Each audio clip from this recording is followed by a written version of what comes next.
Welcome, I'm Phyllis. Today, this chair yoga class will be about easing some stiffness in our hips. As we get older, estrogen levels drop, which affects our fascia. Our fascia can be one cause of hip stiffness and tightness as we age. So today we're going to do some gentle movement. Gentle movement is great for fascia to help to hydrate it. This version in the chair is in place of the video that I did that was for our hips that was on the floor. So we did it seated and then all fours. So I decided to do one in the chair to help for those that going down on all fours or seated on the floor doesn't work. So you can do this in the chair. You're going to need some props here. You're going to need a block and or a stool and some other bigger props, pillows and stuff for at the end. So let's start by taking the feet out open wide, and then hands can go behind you on the chair, and then just start to windshield wiper the knees side to side. You can go as big or as small as you want. So maybe dipping one knee down. So we're getting movement in the hip here and internal rotation here. All right, one more each way. And then keeping your feet out wide still, planting them down. Take one arm out and then slicing through the horizon, like you're slicing through the horizon. Reach across a little bit. Feel that on that side, and then let the palm go up and draw a big rainbow shape in the back. And then do that again, slicing through the horizon. Feel that on that side of the spine and all the way down to the hip. And then one more time, sweeping across and open. And then releasing that other side, sweeping across. There might be a difference from each side, very normal that we're not even on each side. So you could take an inhale here and then exhale, open. One more. Inhale, make these bigger or smaller. And then coming back down. Walking the feet back in. Here's where you're going to use your block or a stool if you don't have a block or a book. So if taking one leg up and ankle crossing it on the thigh doesn't work for you, we're going into a figure 4 position. If this doesn't work for your hip, you're going to take a stool or a block and then just have that foot on the stool or the block. So whichever version works for you. And then we're just going to lean forward a little bit till you feel a stretch in your hip. And then coming back up. Just do that a few more times in gentle movements. So if you're not feeling it there, you can maybe raise the leg up. I'm going to put my leg up here. So one more here. And then we're just going to pause here. And as you pause here, maybe flex and point that foot.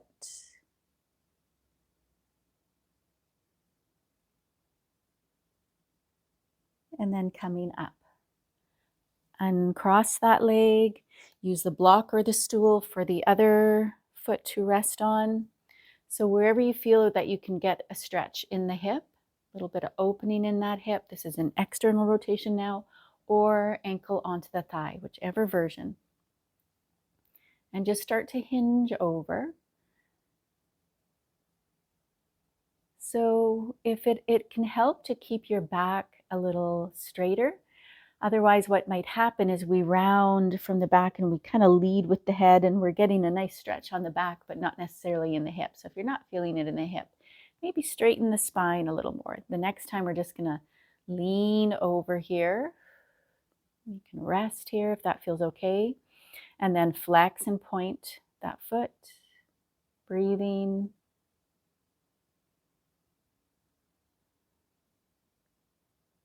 And then coming back up. Uncross that foot. Take the feet out back just a little bit wider. And we're going to stir the upper body around. So nice, big or small stirs. When you go to the back, you can start to round the spine. When you go lean forward to the front, you can stick the chest out a little bit to arch the back gently. So we never want to force ourselves through any pain. So if you do feel any pain, let's go the other way. You're going to make the movements a lot smaller. If you're still feeling pain, you're going to stop completely. You really don't ever want to push yourself through any pain. That's the body's signal to us to go, whoa, stop, listen. All right, coming right back to center. And now this time we're just going to gently push one hand onto the thigh. You can walk your feet out a little wider if that helps. So we're going to feel a stretch on the inner thigh. And then you're going to take that shoulder and just look down to the opposite thigh. Coming back up, other side.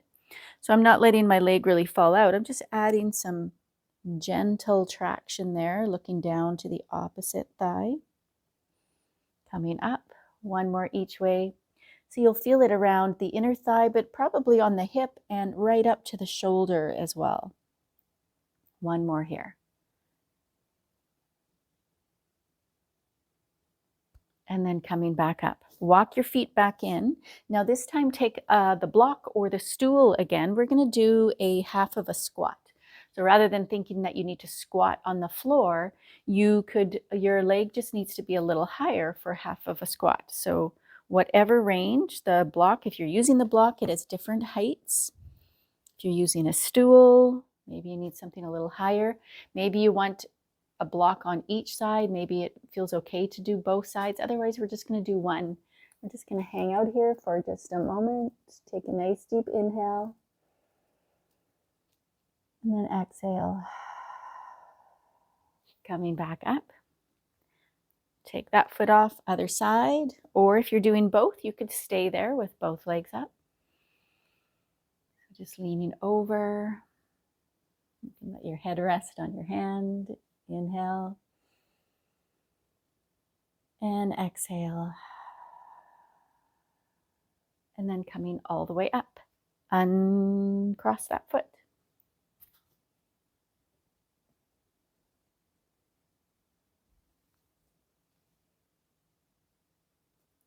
For these next few, we're going to come to standing, but still using the chair. So I know I said this was chair yoga, but we're still using the chair.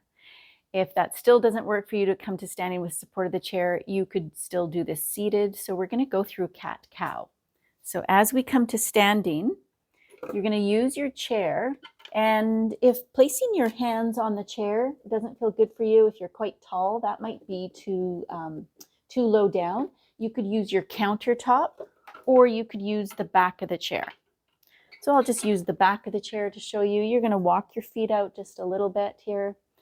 And then we're going to start to round the spine. So start to tuck the tailbone under. You're going to feel a little stretch on the low back. And then you start to round the back like an angry cat, pushing the mid back out and then relaxing the head down. So feel a nice stretch all the way from the back body, right from the back of the legs up to the back, right to the head.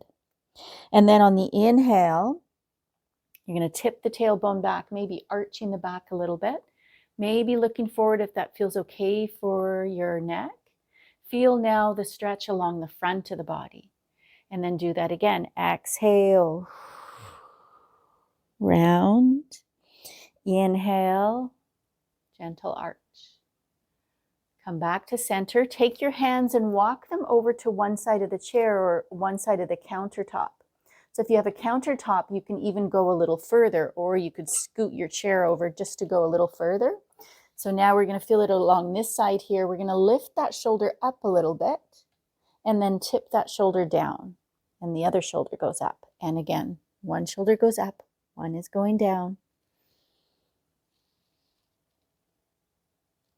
Release that. Walk your hands back to center.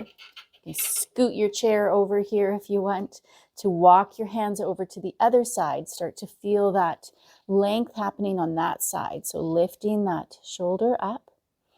So we're feeling it in the shoulder, in the spine, and the hips.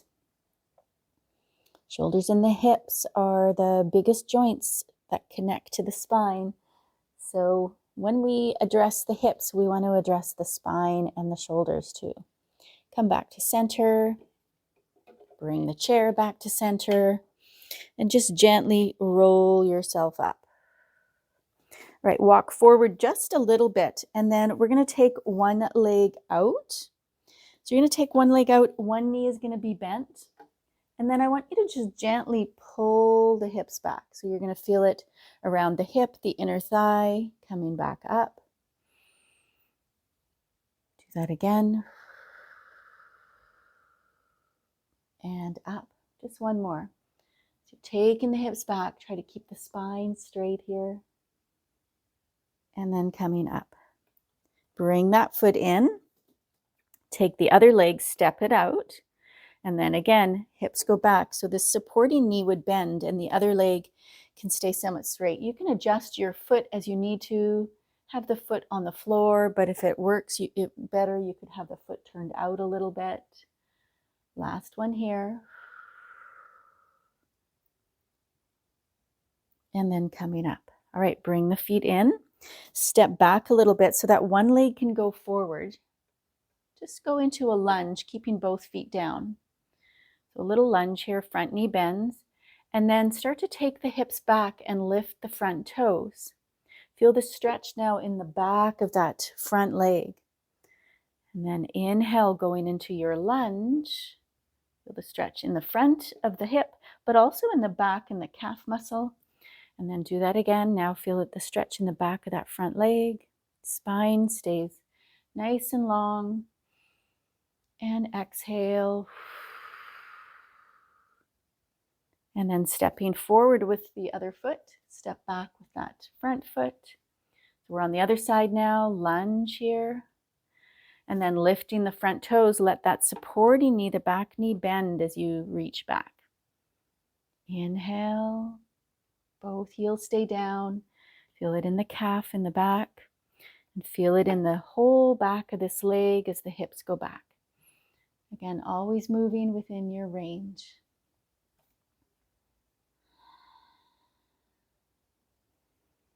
And then coming back, stepping forward.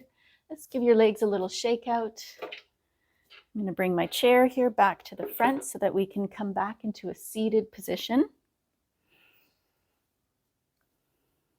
For this next one, we're going to use our bigger props. So we're going to be in a restorative pose that can help us to rest and go inward a little bit. So we're going to stay here for a few minutes. So because I have short legs, I like my feet on something so that my back can rest on the back of my chair. So you decide if you want your feet on something. And then have as many props as you need to. So you can really pile them all the way up. And then, so this pillow that I have underneath here is kind of a little bit softer. So it's not the greatest. So this one's a little firmer. So you're going to cross your forearms over each other. Now, as you can see, my feather pillow down below is really sinking down. So this is probably a little bit too low for me to rest my head here. That feels like a little too much strain for my neck. So then another option would be to bend your elbows and then just let your forehead rest on your hands. So we really want to relax the head, relax the neck, relax the whole body. So if you're not feeling supported enough in this pose, just adjust, use any props you want. Take a nice deep inhale. Exhale out through the mouth. Relax all the muscles of the face, even the jaw. Relax the shoulders.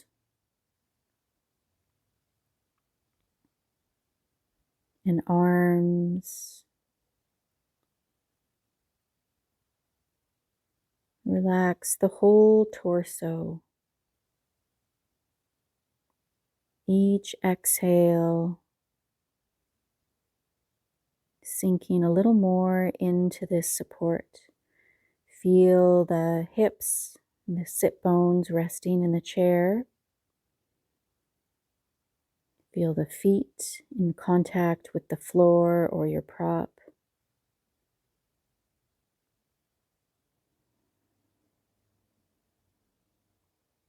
Notice how the breath gently moves the body. There's a slight expansion of the ribs. You might feel it in the back body.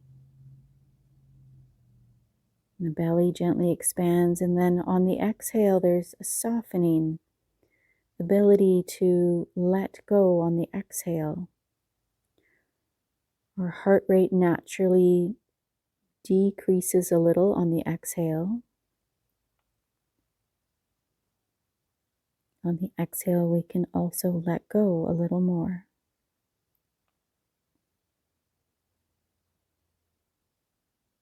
Stay here for a few more moments.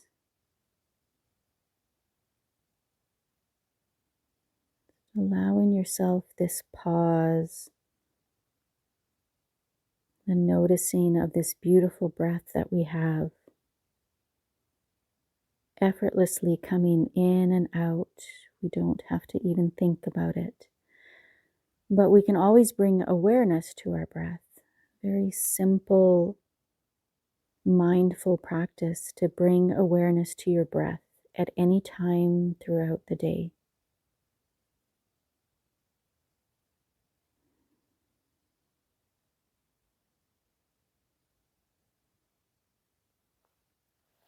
And then we'll take our palms and we'll rub them together. And then cupping the palms over the eyes, you can let your elbows rest on your prop again. Take a nice deep inhale. And exhale out through the mouth. Let's do that one more time. Rub the palms together. Cupping the palms over the eyes. Nice deep inhale here. This time an audible sigh out through the mouth, letting go. And bring your palms back together. Thank you so much for joining me. Check out my other videos I have for your overall well-being. Until next time.